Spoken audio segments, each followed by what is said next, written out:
நாங்கள் எல்லாரும் கிட்டத்தட்ட 70,000 ஹாஸ்பிட்டல் இருக்கு நாட்டில். இந்த 70,000 ஹாஸ்பிட்டல்லையும் ப்ராக்டிசஸ் வந்து டிஃப்ரெண்ட்டாக இருக்கும். நல்ல ப்ராக்டிஸ் இருக்கிறது, அடுத்தவங்களுக்கு எப்படி சொல்லிக் கொடுக்கறது, அடுத்தவங்க எப்படி கற்றுக்குவாங்கிறது தான் ஒரு கான்ஃபரன்ஸ். இந்த கான்ஃபரன்ஸில் வந்து நிறைய ப்ரெசன்டேஷன்ஸ், ஒவ்வொரு ஹாஸ்பிட்டலில் என்னென்ன நடக்குதோ அதை ப்ரெசென்ட் பண்ணுவோம். நாங்கள் எப்படி அந்த பிரச்சனைகளெல்லாம் சால்வ் பண்ணோங்கிறத அடுத்தவங்க படிக்கிறதுக்காக ப்ரெசென்ட் பண்ணுறோம். ஸோ அதை வந்து அவங்க வந்து கற்றுட்டு போவாங்க. போயிட்டு கான்ஸ்டண்ட்டாக நாங்கள் ஃபாலோ அப்லேயே இருப்போம். நிறைய இந்த கான்ஃபரன்ஸ் வந்து வருஷத்தில் ஒரு வாட்டி தான் நாங்கள் நடத்துவோம். ஆனால் த்ரூ அவுட் த இயர் வந்து நிறைய வெபினார் நடக்கும். வேறு டவுன் சிட்டியில் நாங்கள் மீட் பண்ணுவோம், குவாலிட்டி சர்க்கிள்ஸாக மீட் பண்ணுவோம். பட் இது வந்து ஒரு கல்மினேஷன். எல்லாரும் இங்கே சேர்ந்து வந்துட்டு, இப்போ உங்களுக்கு தெரியும் ஏஐ வந்து ஹெல்த் கேரை பயங்கரமாக டிஸ்டர்ப் பண்ண போகுது. ஏஐ வந்து ஒரு ஹியூமன் டச் இல்லாமல் இருக்க முடியாது. ஸோ அதுக்காக தான் இந்த தடவை வந்து நாங்கள் தீம் வச்சிருக்கிறதே நீங்கள் பார்த்தீங்கன்னா டெக், டச் அண்ட் ட்ரஸ்ட். இதனால நம்ம ட்ரஸ்ட் போயிடக்கூடாது பேஷண்ட்ஸ் கிட்ட.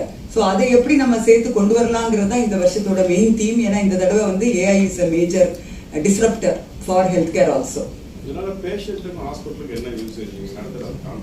ஸோ ஃபைனலி எல்லாமே நாங்கள் பண்ணுறது பேஷண்ட்ஸ்க்காக தான். ஸோ இப்போ நம்ம வந்து பேஷண்ட்ஸ்க்கு எப்படி நல்லா பண்ணணும் சார் சொன்னாங்க.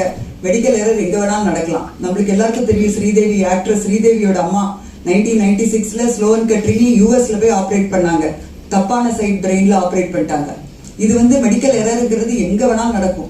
ஆனா அதை எப்படி ப்ரிவென்ட் பண்றதுங்கிறது தான் பேஷண்ட் சேஃப்டி. நிறைய செக்லிஸ்ட் வச்சிருப்போம். ஒரு ஃபிளைட்ல நீங்க ஏற போறதுக்கு முன்னாடி எவ்வளவோ செக் பண்றாங்க.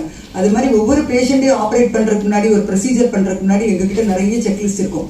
ஒன்றுனே கரெக்ட் பேஷண்ட் தானா, கரெக்ட் சைடு தானா, கரெக்ட் சைட்டு தானா, கரெக்ட் மருந்து தானா, எல்லாம் செக் பண்ணி பண்ணலனாக்கா பிரச்சனைங்க வரலாம். அதெல்லாம் எப்படி ஒவ்வொரு சின்ன சின்ன ஹாஸ்பிட்டல்ஸ் இம்ப்ளிமெண்ட் பண்ணுவாங்க. அதுக்குள்ள ட்ரைனிங் எப்படி நர்சஸ்க்கு, டாக்டர்ஸ்க்கு, டெக்னீஷியன்ஸ்க்கு எல்லாருக்கும் கொடுக்கணும். ஒரு பேஷண்ட்டை பார்க்கறதுக்கு கிட்டத்தட்ட ஒரு 40 பேர் இருப்பாங்க ஹெல்த் கேர் ஒர்க்கர்ஸ். ஸோ எல்லாரும் ஒரே மாதிரி பண்ணாதான் அது வந்து எரர் இல்லாமல் பண்ண முடியும்.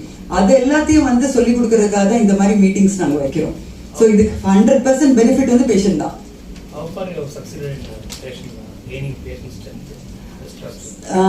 சார் நாளுக்கு நாள் இம்ப்ரூவ் ஆகிட்டு தான் இருக்குது. ஏன்னா பேஷண்ட்ஸ்க்கு இன்னைக்கு வந்து தெரியுது என்னென்ன காம்ப்ளெக்சிட்டி இருக்குது ஹெல்த் கேருங்கிறது அவங்களுக்கும் தெரியுது. மோரோவர் எல்லா வீட்லேயுமே பார்த்தீங்கன்னா ஒரு டாக்டரோ இல்லை ஒரு நர்ஸோ வர ஆரம்பிச்சிட்டாங்க.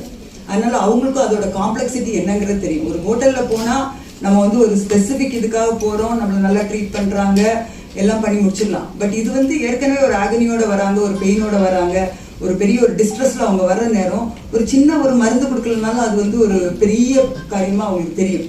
அதனால இப்போ நீங்க பாத்தீங்கன்னா பீப்புள் அண்டர்ஸ்டாண்ட் ஹெல்த் கேர் நடத்துறதோட காம்ப்ளெக்சிட்டி என்னங்கிறது ஜனங்களுக்கு இப்போ புரியுது ஓரளவுக்கு. அதையும் புரிய வைக்கிறதுக்காக தான் நாங்கள் என்ன பண்ணியிருக்கோம், patients for patient safety foundation ஒன்று ஸ்டார்ட் பண்ணியிருக்கோம். டெல்லியில் ரெஜிஸ்டர் ஆயிருக்கு எங்களோட ஃபவுண்டேஷன்.